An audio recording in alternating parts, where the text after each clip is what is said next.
It's not that pseudoscience and superstition and New Age so-called beliefs and fundamentalist zealotry are something new.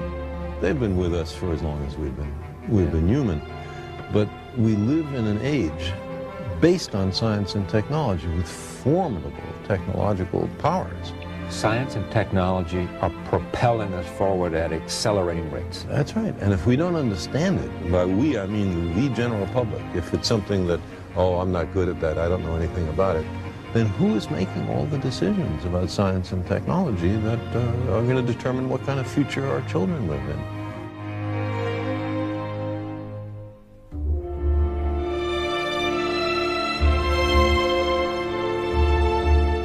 What's the danger of all this? I mean, you know, this is not the thing that... There's two kinds of dangers. One is what I just talked about, that we've arranged a society based on science and technology, in which nobody understands anything about science and technology. And this combustible mixture of ignorance and power, sooner or later, is going to blow up in our faces. And the second reason that I'm worried about this is that science is more than a body of knowledge. It's a way of thinking, a way of skeptically interrogating the universe with a fine understanding of human fallibility.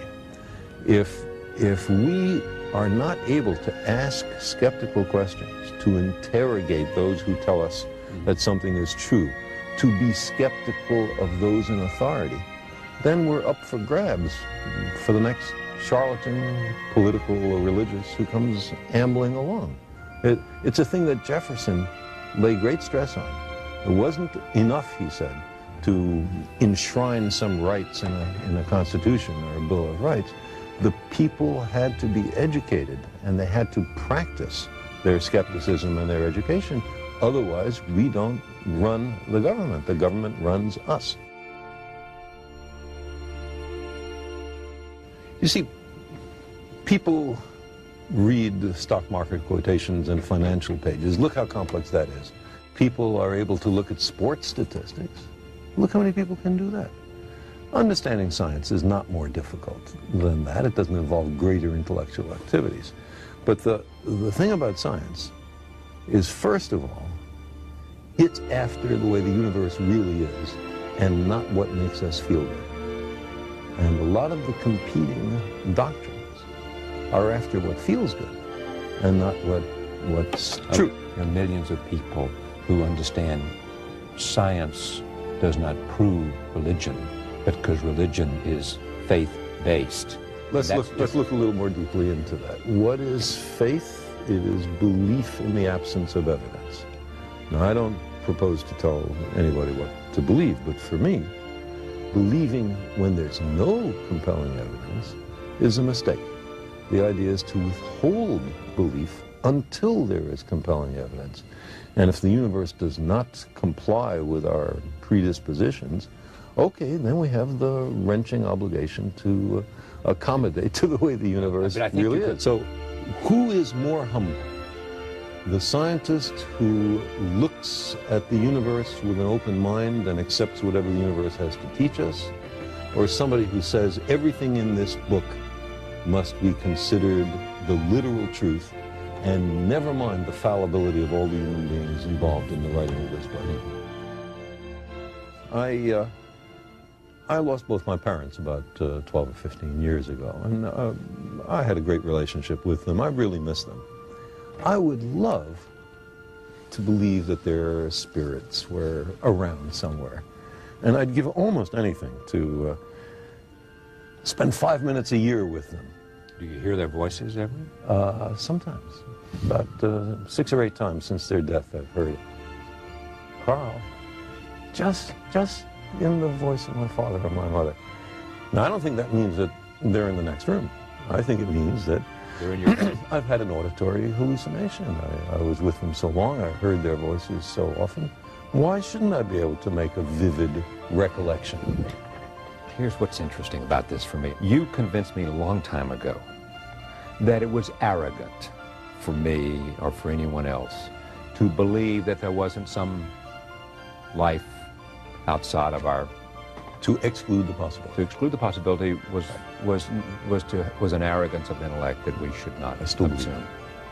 You couldn't prove it, you didn't know it was there, but the arrogance for you. Right, we don't know if it's there, we don't know if it's not there, let's look.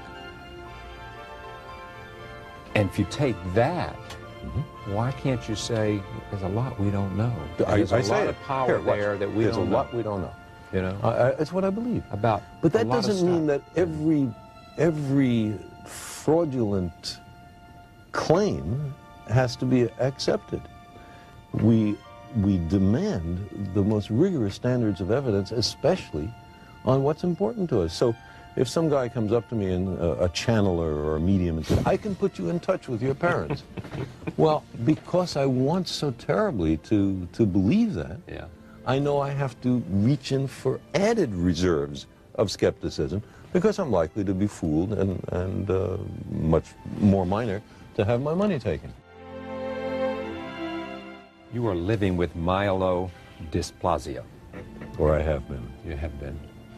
And just share with us, because of your sense of language and your sense of understanding and being reflective and introspective, what do you think about, and what does it do for you to I didn't have any near-death experiences. I didn't have a religious conversion, but I thought about what it would be like to die. Certainly, and what it would be like for my family, and I didn't much think about what it would be like for me, because I don't think it's likely there's anything that you think about after you're dead. That's it. Huh? Yeah, long dreamless sleep. I'd love to believe the opposite, but I don't know of any evidence. But one thing that it has done is to enhance my sense of appreciation for the beauty of life and of the universe, and the sheer joy of being alive. You had a healthy portion of that before this, but even you, it happens to. Oh, there's no question. Appreciation. No question. Every moment, every inanimate object, to say nothing of the exquisite complexity of living beings. You imagine missing it all, and suddenly it's so much more precious.